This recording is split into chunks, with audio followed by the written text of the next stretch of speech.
bonjour, me revoilà pour une nouvelle vidéo de tips pour les jeunes auteurs. Aujourd'hui, j'ai décidé, à l'occasion de la sortie de mon tout nouveau roman, le Grammaire et Châtiment, tome 2, que vous pouvez voir là, de vous montrer en fait comment l'entrer sur KDP Amazon pour l'auto-éditer, comme j'ai fait pour absolument tous mes autres romans. Donc je vais vous montrer ça.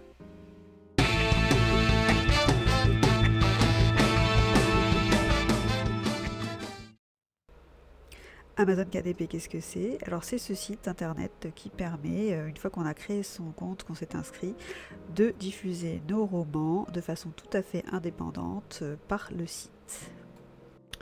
Voilà, une fois qu'on a créé sa session, on a ça, on a accès à ça.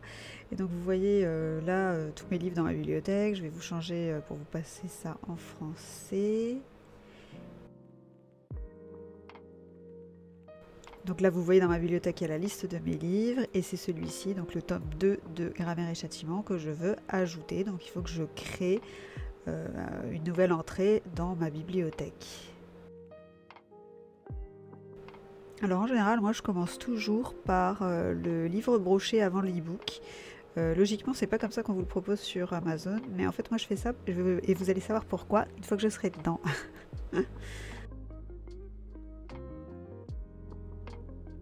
Donc évidemment, on rentre toutes les petites infos sur notre roman, en faisant bien attention de ne pas se tromper.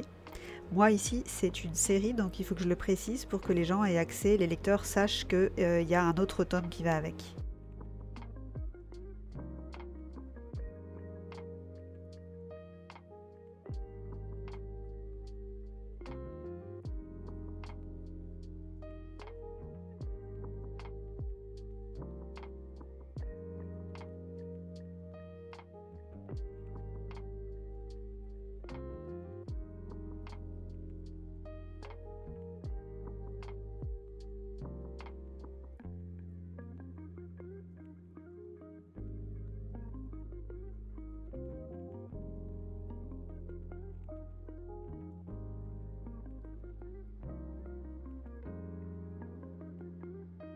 Donc voilà, je mets mon résumé, je vérifie que tout soit bien comme il faut.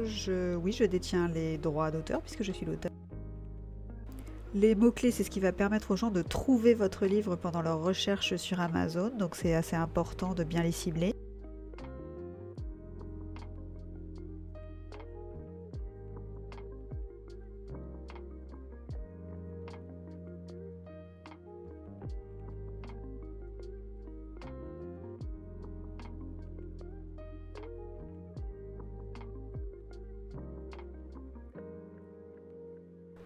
La catégorie dans laquelle vous classez votre roman, alors là je suis assez surprise, avant il y avait fantaisie urbaine et je ne trouve plus cette catégorie, je suis un peu perdue, je ne sais pas dans quoi il faut que je poste mon roman du coup. Donc c'est passé à la page suivante, et c'est là qu'on nous demande si on veut un ISBN. L'ISBN, c'est l'identifiant de notre livre qui restera donc associé à notre livre avec nos droits d'auteur, etc. Ici, attention pour les ISBN. Moi, par exemple, là, je prends l'ISBN gratuit de Amazon. Mais si vous voulez pouvoir vendre vos livres autre part, en dehors d'Amazon, il ne faut absolument pas faire ça. Il faut que vous en achetiez un sur Internet et que vous l'utilisiez. Je vous ai mis un petit extrait là du règlement Amazon.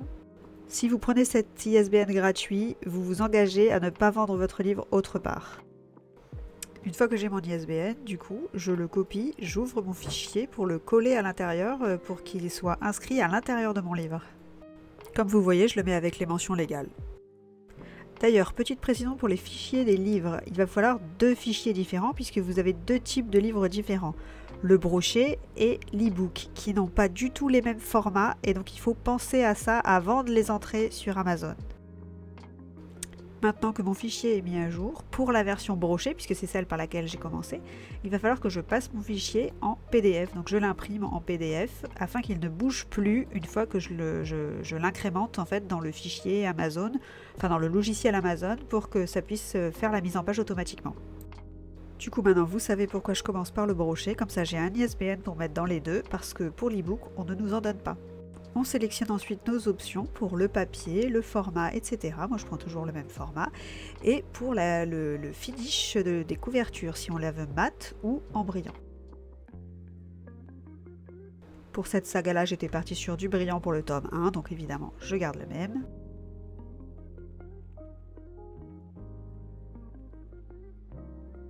Là, on n'a plus qu'à entrer, enfin à télécharger le manuscrit et la couverture.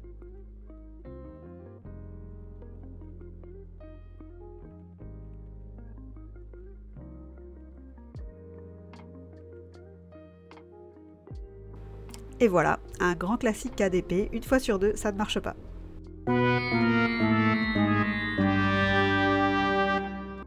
Mais heureusement, quand ça ne marche pas, il suffit de réessayer. Comme vous voyez, il y a la possibilité de créer sa couverture en ligne. Bon, moi j'ai la mienne, donc je vais aller la charger tout simplement, en sachant qu'il la faut en format PDF.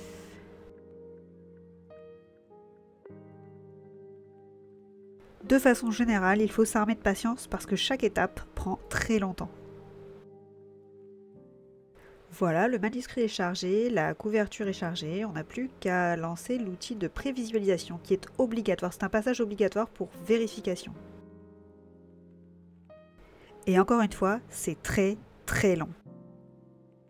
Et voilà, après une longue attente, on a fait le plus dur, on est dans le Previewer et on peut donc surfer dans notre livre pour aller voir un peu si tout est ok. Par exemple, moi, je vérifie que mes titres, que mes chapitres tombent bien sur le côté droit pour chaque nouveau chapitre.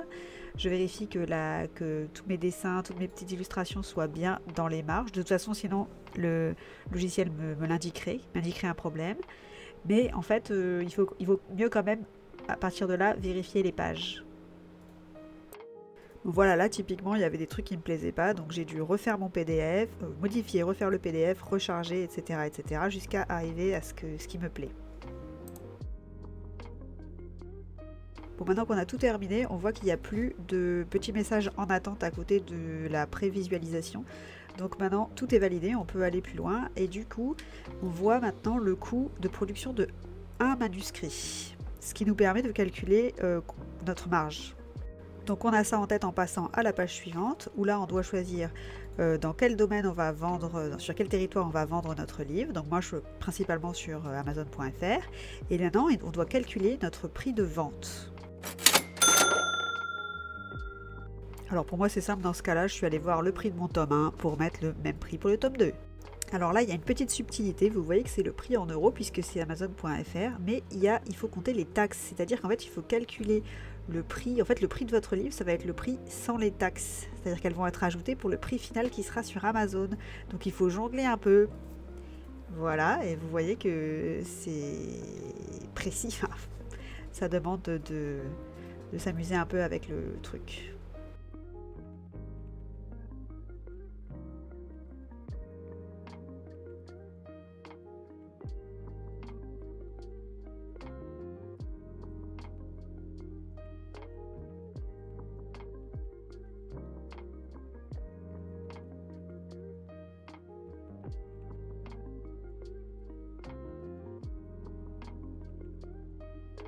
Mais voilà, au bout d'un moment, on y arrive.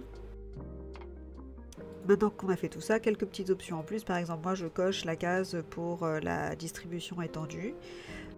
Donc normalement là on n'a plus qu'à faire publier et ensuite il est en ligne sur Amazon dans les 72 heures. Moi vu que la date de sortie c'est le 31, je vais pas faire ça, je vais l'enregistrer tout simplement.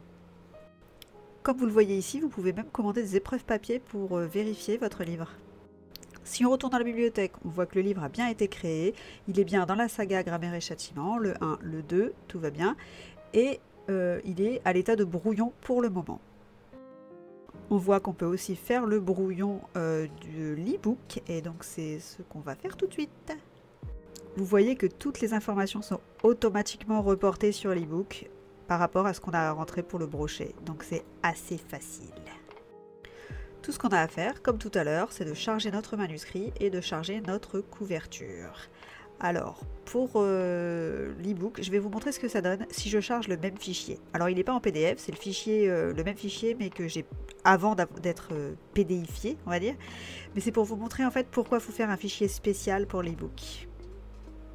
Bien sûr, le fichier de couverture qu'on utilise est différent puisque c'est un e-book, on n'a pas tout l'arrière du livre. Donc si vous avez acheté la couverture à un graphiste, normalement il vous aura donné la version pour le e-book.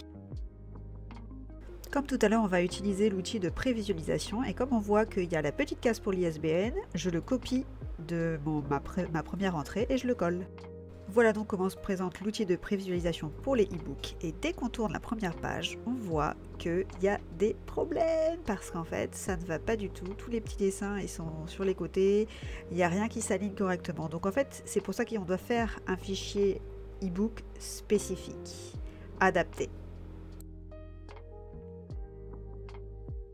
En gros, il va falloir que vous vérifiez page par page ce qui ne passe pas et que vous retiriez toutes les fioritures dont le format en fait ne passe pas sur l'e-book. Et voilà, maintenant que j'ai changé tout mon petit fichier, que je l'ai adapté à la présentation pour les e-books, je vérifie et je vois que maintenant tout s'agence comme il faut, mes dessins tombent où il faut, mon menu se met sur une seule page, etc. Donc voilà, on est pas mal. Bon, comme vous en doutez, c'est comme pour tout le reste, tout est un peu long, c'est-à-dire que là, il faut vérifier page par page et ça prend des plombes.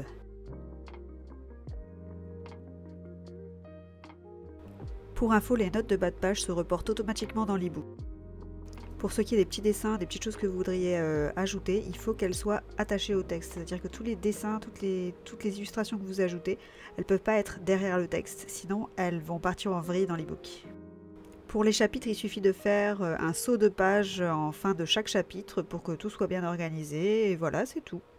Petite précision quand même, ici on parle de la version de base du e-book. La base de la base, vous utilisez la version de base de KDP, mais sachez que vous pouvez, si vous voulez faire les choses en grand, télécharger un logiciel de création d'e-book qui vous permettra de mettre un sommaire dans votre e-book, d'avoir des liens qui vous permettent de voyager d'un chapitre à un autre, etc., etc. Ce que je vois très rarement dans les e-books que j'achète, mais il est possible de le faire.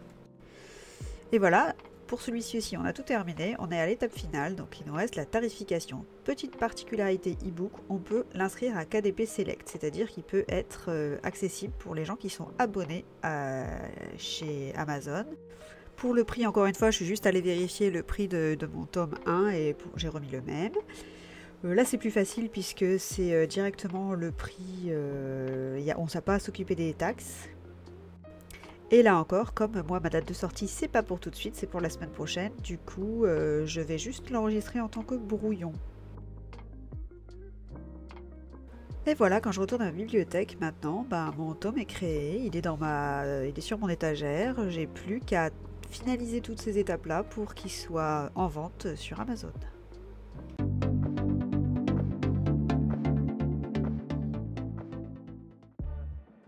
Et voilà, c'est fini pour aujourd'hui, en espérant que la vidéo vous aura été utile.